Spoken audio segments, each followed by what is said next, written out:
Hello viewers, আপনারা যে যেখান থেকে দেখতেছেন আপনাদেরকে স্বাগতম জানাই। আজকে আমরা এই তিনতলা বিল্ডিংটার লোড ক্যালকুলেশন সম্বন্ধে জানব এবং আমরা নির্ণয় করব এই তিনতলা বিল্ডিংটাতে কতগুলো লোড আসতে পারে এবং লোড অনুযায়ী কলামের যে নিচে অংশ অর্থাৎ বেস থাকে, এই বেজের পরিমাণটা আমরা নির্ণয় করব। তো আমাদের এখানে বলা আছে যে building type 3 storied residential building, এটা একটা হচ্ছে আবাসিক ভবন 3 তলা বিশিষ্ট এবং এই আবাসিক ভবনের যে আউট টু আউট মাপ আছে সেটা হচ্ছে 40 ফিট 6 ইঞ্চি বাই 26 ফিট। আমাদের এটা গুণ করলে আসবে 1093 স্কোয়ার ফিট জায়গা। আর এই জায়গার ভিতরে কতগুলো লোড হবে আমরা সেটা নির্ণয় করব এবং ওই অনুপাতে এই কলামগুলোতে কত লোড আসবে এবং আমাদের বেসের আকার কীরকম হবে আমরা সেটা নির্ণয় করব। আমাদের এখানে 3 তলা বিশিষ্ট যে ইউনিটগুলো রয়েছে এই বিল্ডিংয়ে, আমরা এই দিকে ইউনিট এ ধরতে পারি এবং এইদিকে ইউনিট বি ধরতে পারি। তো ইউনিট এ এবং বি একই ফ্যাসিলিটিসগুলো আছে, অর্থাৎ এখানে 2টা বেডরুম এবং ডাইনিং স্পেস আছে, এখানে কিচেন রুম একটা এবং কমন টয়লেট একটা। অনুরূপভাবে বি ইউনিটে এই জিনিসগুলো কিন্তু রয়েছে। তো আজকে আমরা এখন নির্ণয় করব আমাদের 3 তলা বিশিষ্ট যে বিল্ডিংটি, এই বিল্ডিংটিতে কতগুলো লোড আসবে এবং সেই অনুপাতে আমরা বেজের সাইজগুলো বের করব। তো প্রথমে আমি যে বিষয়টা লিখব, আমরা লিখব যে বিল্ডিং এরিয়া। আমরা লিখতে পারি এখানে বিল্ডিং এরিয়া, বিল্ডিং এরিয়া আমরা 1053 স্কোয়ার ফিট। এখন যেহেতু আমাদের এখানে 3 তলা বিশিষ্ট, তো আমরা লিখতে পারি টোটাল লোড, লিখতে পারি আমরা টোটাল লোড। আমাদের টোটাল এরিয়া লিখতে পারি, টোটাল আমরা এরিয়া লিখব, এরিয়া লিখব টোটাল এরিয়া কত আমাদের, এই যে 3 গুণন হচ্ছে 1053 স্কোয়ার ফিট। আমরা কিন্তু এরিয়াটা বের করতেছি, তাহলে 3 গুণন 1053 আমাদের হচ্ছে 3159 কি স্কোয়ার ফিট। আমরা এই 3টা কোথা পেয়েছি, আমরা যেহেতু এই বিল্ডিংটা 3 তলা, এই জন্য আমরা কিন্তু এই 3টা পেয়েছি, অর্থাৎ প্রতিটা ফ্লোরে আমরা একটা করে ধরছি, একটা করে তলা একটা করে ফ্লোর ধরছি। আমরা এখানেই এই যে আমরা প্রতিটাতে একটা ফ্লোর করে ধরে আমরা 3 দ্বারা গুণ দিয়েছি। আমরা এই বিল্ডিংটার আজকে লোড আমরা নির্ণয় করব এবং বেজের এই সাইজগুলো আমরা নির্ণয় করব। অর্থাৎ এখানে কয়টা কলাম আছে, 1 2 3 4 5 6 7 8 9 10 11 12, 12টি কলাম আছে। আর এই 12টি কলামের জন্য 12টি বেস রয়েছে। আমরা এখন একটা লিখতে পারি যে আমাদের ডেড লোড পার স্কোয়ার ফিটে আমরা ধরতে পারি 150 কেজি। তাহলে আমরা এখন এখানে যদি একটু নোট দেই যে ডেড লোড আমরা 150 কেজি পার স্কোয়ার ফিট। এই স্কোয়ার ফিটে, অর্থাৎ স্কোয়ার ফিট তো আপনারা জানেন যে আমার এরকম একটা জায়গা যার এটা হচ্ছে 1 ফিট 0 ইঞ্চি এবং এটা হচ্ছে 1 ফিট 0 ইঞ্চি। এই জায়গাটা হচ্ছে আমার স্কোয়ার ফিট। এখন এই জায়গা 1 ফিট বাই 1 ফিট জায়গায় আমাদের লোড কত আসবে, 150 কেজি। এটা মাথা রাখবেন। তাহলে আমরা যদি 150 কেজি আমাদের আসে, তাহলে আমরা এটাকে কি লিখতে পারি যে লোড, LOAD লোড 3159 গুণন আমরা কত পেয়েছি, 150 কেজি। আমরা কেজিটা লিখে দিলাম। এখন আমরা যদি এটাকে গুণ দেই 150, তাহলে আমাদের 47 38 50 অর্থাৎ একক দশক শতক হাজার 4 লক্ষ এই যে 4,73,850 কেজি আমাদের কি আছে এখানে, এই মূল বিল্ডিংটাতে আমাদের লোড রয়েছে। আমরা এই বিল্ডিংটা করতে গেলে আমাদের মোট লোডের পরিমাণ কত, এই যে 4,73,850 কেজি লোড আমাদের আসবে এই বিল্ডিংটার। এখন আমরা এই লোডগুলো কোথায় ভাগ করে দেব, প্রতি কলামে আমরা দিয়ে দেব। আর এই কলামের জন্য আমরা বেস নির্ণয় করব। আগে কলামগুলোতে দিয়ে দেই। আমাদের এখানে কলাম কয়টা আছে আমরা লিখতে পারি, কলাম আমাদের হচ্ছে 12। কলাম আমাদের কয়টা, 12টা। আমরা কিন্তু এখন 12টা কলাম।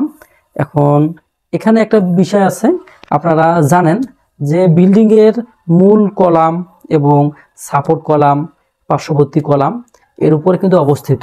আর এই বিল্ডিং এর মূল কলাম হচ্ছে এই দুইটা। আপনারা জানেন যে সব সময় বিল্ডিং এর, যে কোনো বিল্ডিং এর যে লোড বেশি পড়ে বা বেশি বহন করে, সেটা যে মধ্যখানের যে বেসগুলো আছে বা কলামগুলো আছে এদের উপরে লোডটা বেশি পড়বে। তো সেক্ষেত্রে কিন্তু এই দুইটাতে বেজে বেশি পড়বে। আমরা এখন কলামগুলো ভাগ করে নেব, তাহলে আমাদের সুবিধা হবে। আমরা সব কলামে কিন্তু সমান লোড দিব না, অর্থাৎ এ যে লোড নিবে এ কিন্তু কম লোড নিবে। এই কারণে এর সাইজটাও কি ছোট হয়ে যাবে, সেটা বেজের হোক, কলামের হোক এবং রডের হোক, এদিক দিয়ে আর কি। এখন আমরা কি লিখতে পারি, আমরা লিখতে পারি এখন যে আমাদের কলামগুলো কয়টা। আমরা কলাম কয়টা মনে করব, এখানে তো 12টা কলাম আছে, কিন্তু আমাদের কাজের ক্ষেত্রে যেটা লোড বহন করবে সেই জিনিসটা কতটুকু হবে আমরা সেটা নির্ণয় করব। লোড ক্যালকুলেশনের জন্য আমরা যে কাজটা করব তা হচ্ছে আমাদের মূল কলাম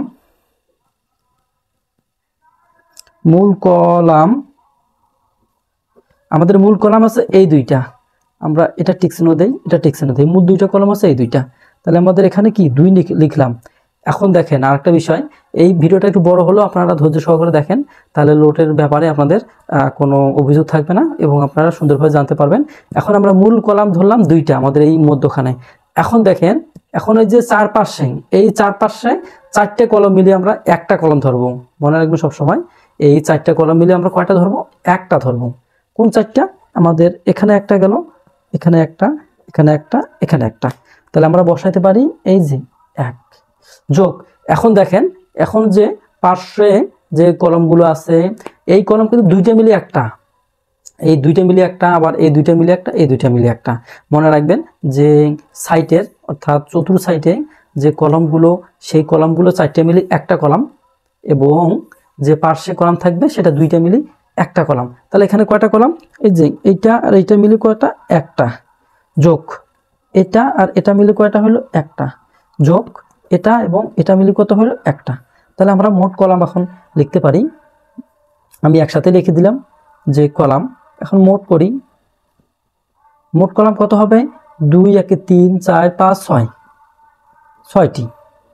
আমরা কিন্তু এই 6টি হিসাব করেই এই লোডগুলো ক্যালকুলেশন সমানভাবে ভাগ করে দেব। এরপরে রেশিও অনুপাতে যে আমরা একটা কলামে কতগুলো পড়বে সেটা ভাগ করে দেব। যদি আমরা মনে করি যে আমাদের এই 4টে মিলি একটা কলামের লোড বহন করবে, আবার এই দুইটা মিলি একটা লোড বহন করবে, এবং এটা আলাদা এটা আলাদা।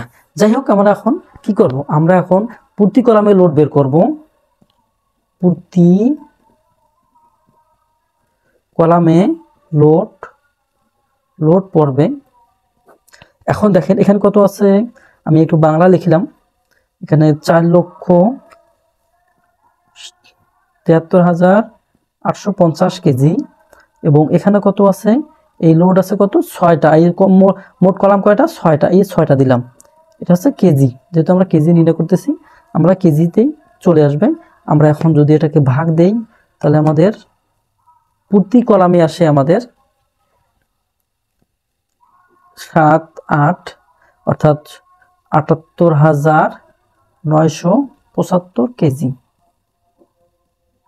এই যে দেখেন, এটা কিন্তু আমাদের একটা কলামে পড়তেছে। আমরা একটা কলামে যদি লোড নেই তাহলে আমাদের পড়বে কত, এই যে 78,975 কেজি একটা কলমে পড়বে। এখন একটা কলমে কত, এই যে একটা কলাম, এখানে একটা কলাম, তাহলে এখানে 78,975 এবং এখানে ভাগ হয়ে যাবে যেহেতু এটা 2টি আছে, অর্থাৎ এখানে কত আছে যে ৭৮,৯৭৫ ভাগ হচ্ছে 2, এই দুইটা বহন করবে, এইভাবে এদিকেও হবে। এবং এইটা যখন হবে তখন কি হবে, আবার যেহেতু এখানে 4 আছে, 4 দ্বারা ভাগ দিলেই এই 4টের উপরে লোড আপনারা দিতে পারবেন। এখন আমরা আসবো আমাদের মেইন অথবা শেষ কাজে, সেটা হচ্ছে বেজের সাইজটা। আমরা কিভাবে বেজের সাইজটা নির্ণয় করব। আমরা এই সাইজগুলো সচরাচর আমরা বর্গ হিসেবেই আমরা করে থাকি, আমরা সেটা আজকে নির্ণয় করব। তো আমরা একটা জানি যে এই বেজগুলো বা ফুটিংগুলো ভারবহন ক্ষমতা নির্ভর করে মাটির উপরে, অর্থাৎ মাটির যে আকার বা মাটির যে কাঠিন্য বা মাটির যে শক্তি, সেটার উপরে কিন্তু নির্ভর করে। সব মাটিতেই একরকম ভার বহন ক্ষমতা হয় না। কিন্তু আমরা ধরে নিলাম আমাদের যেই বিল্ডিংটা এই মাটিতে হবে, আমরা জানি যে সয়েল টেস্টের মাধ্যমে মাটি টেস্ট করা হয়, তখন বোঝা যায় যে মাটিগুলো কি আকারে আছে বা কি সিস্টেম আছে। যেহেতু আমাদের এই বিল্ডিংটা 3 তলা বিল্ডিং, তো আমরা মোটামুটি ধরলাম যে আমাদের এটা মিডিয়াম ভারবহন ক্ষমতা সম্পূর্ণ একটা জায়গা। আমরা এই মিডিয়াম বা মিনিমাম যেটা ধরতেই হবে সেটা হচ্ছে যে 20,000 কেজি পার স্কোয়ার মিটার। আবার বলতেছি, এটা কিন্তু আমরা কেজি পার স্কোয়ার মিটার মিটারে নিয়ে আসতেছি। আবার মিটার আর ফিটে আপনারা এক জায়গায় করবেন না, এখানে আমরা কেজি বের করছি। এখন আমরা কি করব, এই যে বেজের সাইজটা আমরা নির্ণয় করব সেটা আমরা এখানে লিখতে পারি যে বেজের সাইজ, বেজের সাইজ আমরা দেখেন এখন এই যে আমরা একটা কলামের জন্য বেজ নির্ণয় করতেছি, এই লোড ধরে ৭৮,৯৭৫, এটা কিন্তু কেজি আছে, বারবার বলতেছে এটা কেজি আছে। এবং এই ভারবহন ক্ষমতা মিনিমাম যেটা, সেটা হচ্ছে 20,000,